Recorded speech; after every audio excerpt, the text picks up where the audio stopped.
Hello everyone. Today we're having a fun reading session with Natalia, who is huddled in a blanket because of reasons.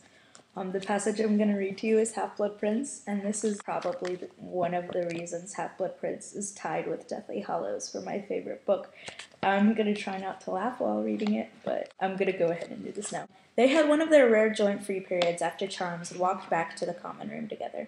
Ron seemed to be positively light-hearted about the end of his relationship with Lavender, and Hermione seemed cheery too, though when asked what she was grinning about, she simply said, "It's a nice day." Neither of them seemed to have noticed that a fierce battle was raging inside Harry's brain. She's Ron's sister, but she's ditched Dean. She's still Ron's sister. I'm his best mate. That'll make it worse. If I talk to him first, he'd hit you. What if I don't care? He's your best mate. And then that section, but then in conjunction with the later sections, all the ones with Harry's monster in his chest. Oh, Harry, laughing with the others, was glad to have an innocent reason to look at Ginny. He had received several more bludger injuries during practice because he had not been keeping his eyes on the snitch. Baby Harry, you're so cute. This is so much cuter than with Cho. The battle still raged inside his head. Ginny or Ron? Sometimes he thought that the post-Lavender Ron might not mind too much if he asked Ginny out, but then he remembered Ron's expression when he had seen her kissing Dean, and it was sure that Ron would consider it base treachery, if Harry so much as held her hand. Yet Harry could not help himself talking to Ginny, laughing with her, walking back from practice with her, however much his conscience ached. He found himself wondering how to best get her on her own. It would have been ideal if Slughorn had given another one of his little parties, for Ron would not be around. But unfortunately, Slughorn seemed to have given them up.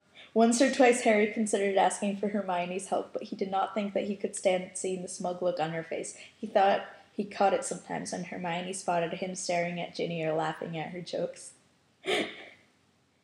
And to complicate matters, he had the nagging worry that if he didn't do it, somebody else was sure to ask Ginny out soon. He and Ron were at least agreed on the fact that she was too popular for her own good.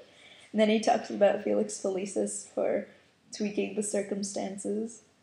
And then Harry found himself longing for a stroke of luck that would somehow cause Ron to realize that nothing would make him happier than his best friend and his sister falling for each other, and to leave them alone for longer than a few seconds. There seemed to be no chance of either while the final Quidditch game of the season was looming. Ron wanted to talk tactics with Harry all the time and had little thought for anything else. I don't know why I find this so hilarious. Probably because it is hilarious, but, I just got to the Draco and Harry battling it out in the bathroom scene.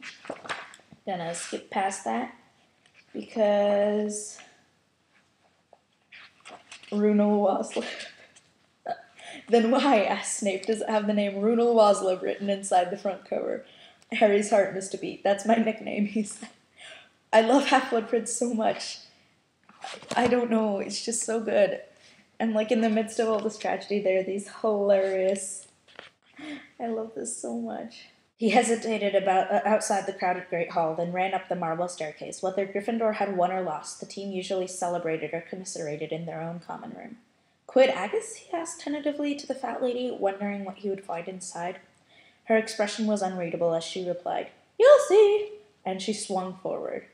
A roar of celebration erupted from the hole behind her. Harry gaped as people began to scream at the sight of him. Several hands pulled him into the room.